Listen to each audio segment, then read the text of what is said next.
David Grandfield is the Community Gardens Program Manager for Portland Parks and Rec and has spent more than 15 years working in urban agriculture, land stewardship, and community food systems. He previously served as the Regenerative Agriculture and Green Infrastructure Program Manager at Portland Clean Energy Fund, where he helped guide major investments in community-based climate and food justice initiatives across the city. David is also currently pursuing an Executive Master of Public Administration at Portland State University. His work focuses on strengthening urban food systems, climate resilience, and culturally rooted agriculture.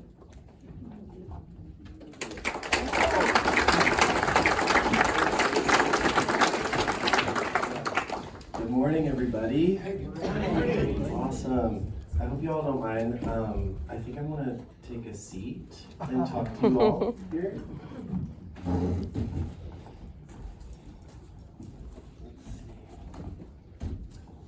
Can you all see me?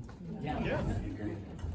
Can you give us a mic stand? Because we can bring that so you don't have to hold it. Yes. Someone said yes. And I'm trying to juggle, my hot water, etc. Thank you. Sure. I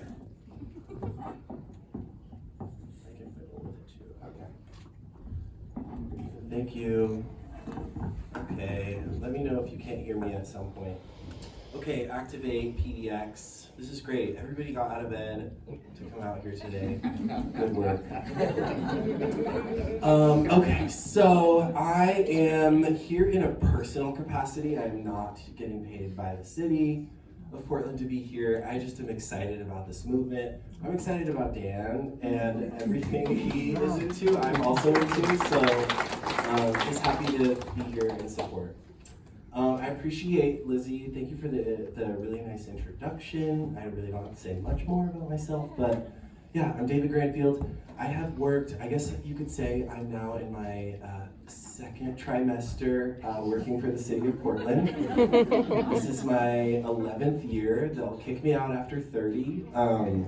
But I've been dedicated in my work with City of Portland since 2015.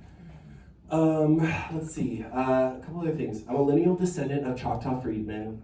It's a really important part of, who I am, how I show up in spaces. My grandmother is a gardener. She's been gardening and tending the same garden plot in Long Beach, California since 1995. So, this is all for her. I decided to move to Oregon in 2009 and pursue my education in botany and horticulture. So I'm a graduate from Lane Community College. I studied botany there, went to Oregon State University for horticulture, finished there in 2015.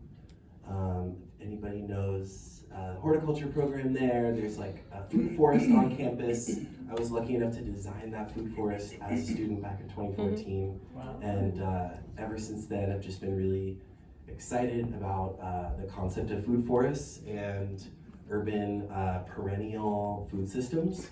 So as an ambitious college student, I was like, well, I'm going to Portland and I'm going to work at Portland Parks and I'm going to do that. And maybe 6 weeks ago, I started as the Community Gardens Manager for the City of Portland. Yeah, anybody here have a garden plot at any of the gardens? A couple hands around, love that, thank you. We've got 61 gardens around the city, across the city. It's about 30 acres right now, and we are expanding. We're adding 5 new gardens over the next couple of years, and a lot more acreage. Also inside the portfolio is the native gathering garden up at Cully Park, if anybody's been up there. Mm-hmm. So on our team, we've got 3 native staff who are also working with urban indigenous community organizations and workforce development programs to really kind of move forward this, first foods sovereignty sort of movement. Yes, what else? yeah, I'm like a diehard with public administration. I am like in it to go all the way. I hate the government. And maybe that's one way to say it, but someone's got to get in on the inside to shake things up a little bit. Yes. Happy to be in there. So today I know I only have like 10 more minutes, so I want to just talk a little bit of, this is like my personal manifesto here. I want to talk a little bit about my platform, my focus, my goals. I want to share a case study of something else that has happened similar to what I'm trying to accomplish here in my time, in my career. And then maybe share a few key ingredients that made that case study possible. Okay. Any questions? Where do I start? Okay, everybody's good? Okay, so yeah, my platform is urban agriculture. It's first foods, it's perennial food systems, it's indigenous food sovereignty movements, it's land access, and it's navigating bureaucracy. My focus in my work, I really center on communities that are most impacted by colonial forces, loss of land, loss of language. Oil. That's not mine, but I appreciate that you're focused on that. I don't drive a car, so I don't know what oil is, but it sounds like yes, my focus is on communities who have been displaced from their ancestral homelands, who have been separated from their first foods and medicines. And Portland, is an incredibly diverse city, and there are so many people who have found themselves here for a variety of reasons. And it's just been my passion to just learn about people and their connection to land, their connection to food, and what they want, because I think we all want more, we all need more. So as far as my goals, I really want the city of Portland to grow and develop its urban agriculture programs, and maybe that can look in a variety of ways. But I would love to see, we have a community gardens program right now. We've got 12 staff, 30 gardens, or 60 gardens, 30 acres. That's really cool. But New York City, they've got 500 gardens, and that's New York City. So we can be creative. We can do cool things. The biggest thing that I want to see in my time here at Portland is a capital P planning project, a capital P plan.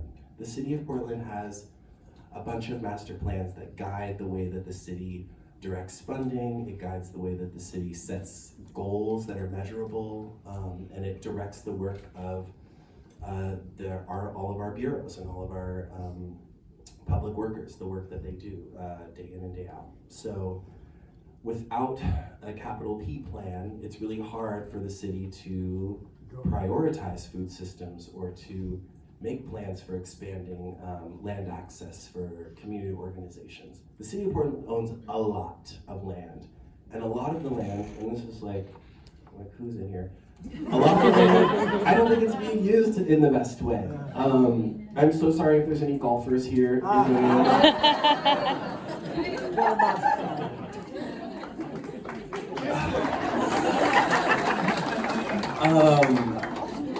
If you're really interested in a really cool project that's happening right now, the city of St. Paul is transforming a underperforming golf course into housing, green space, they're connecting transportation networks and adding urban gardens.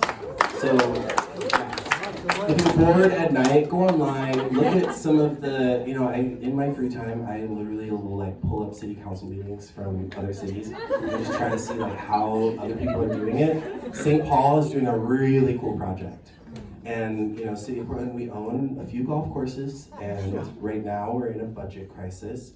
They're all in the red. I didn't even write that down here, so I don't want to talk more about it. My goal, if we can stimulate a planning process for the city and create a plan that includes expanding urban agriculture in the city, I would hope that that results in a strong urban agriculture division, similar to the urban forestry division here that the city has. I would hope that the results of that planning process would create a more climate resilient food systems network. Food systems in general, I don't think the city, all the leadership in the city, I don't think they know what that means. I don't think they know what that entails. It's a very interconnected web. I think a lot of us know here what, we have an idea of what food systems is, but the city of Portland's not really talking about that. Another connection that I want to see be made is a stronger connection between, we have a Bureau of Emergency Planning and Management. Yeah. And there is no connection from what I can see between food cultivation, food systems, and emergency planning. We all know what's going to happen if another fire sweeps through California and we can't get our shipments of lettuce from the Central Valley. The store shelves are all going to be empty and the city's going to be scratching their heads figuring out how to feed people. And I think that we've got some ideas in the room here of how to combat that.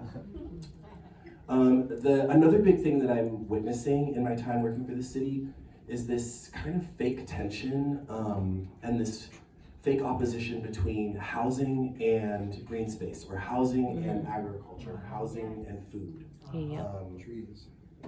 Yeah, exactly. Housing and trees is another big one, but I don't think that there should be opposition there. No. I think people have been living alongside their food sources since the beginning of forever, and I don't think that there's any reason we shouldn't continue to live like that. Okay, so I've got how many minutes? 5 more minutes. Perfect. I want to talk a little bit about a little case study here. So you may have heard I worked for the Portland Clean Energy Fund. I started working there in 2020. I started the regenerative agriculture and green infrastructure portfolio there. I worked there for 5 years and then it got too deep, so I left.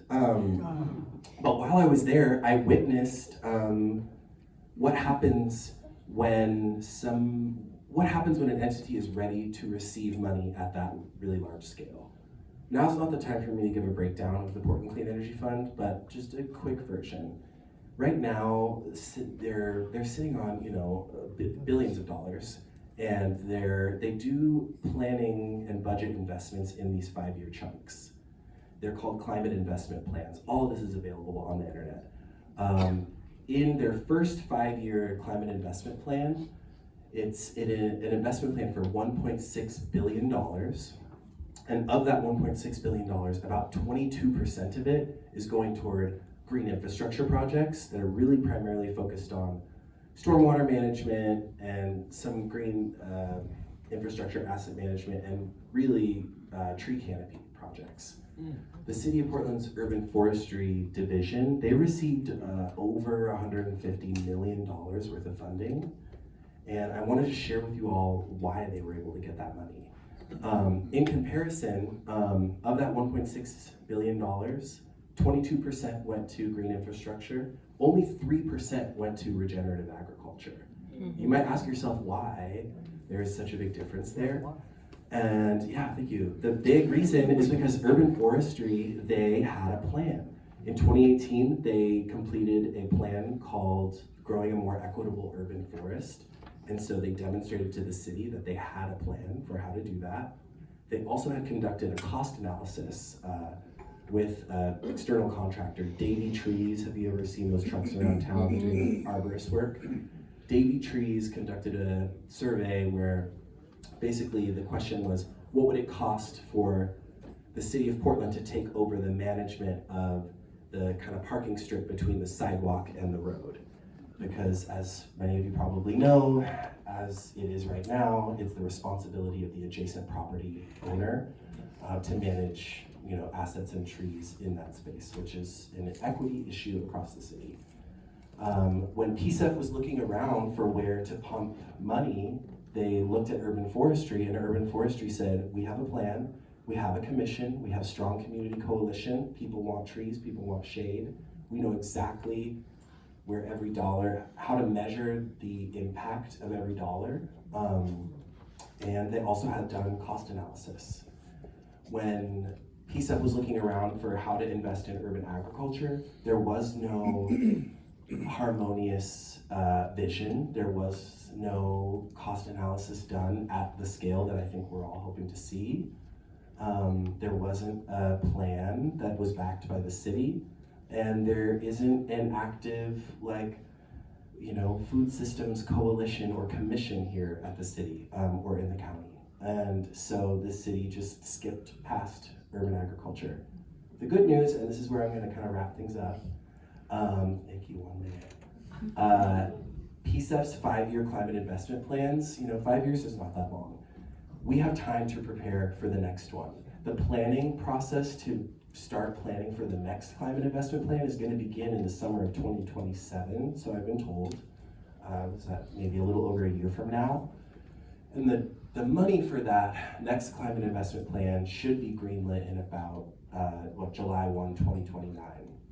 So my hope and my goal here today is to try to kind of stimulate this vision. I want to make sure that everybody knows what ingredients we're going to need to have ready to go so that we can get money. That's just one financial source. There's a bunch of other funders that would be interested in funding this, but they're all going to rely on us having the same ingredients ready to go. And just to kind of wrap it up with a little bow here, in my vision, the key ingredients that we need are a strong community coalition. Hello. Data, we need data. We need to know what we're talking about and how much we're talking about. We need cost analysis. We need to know how much it costs to make our vision come to life. Land access, that's a huge piece. We need formal capital P plans. We need clear goals. And lastly, we need money. Okay, I'm David Grandfield. That's my vision. Thank you all.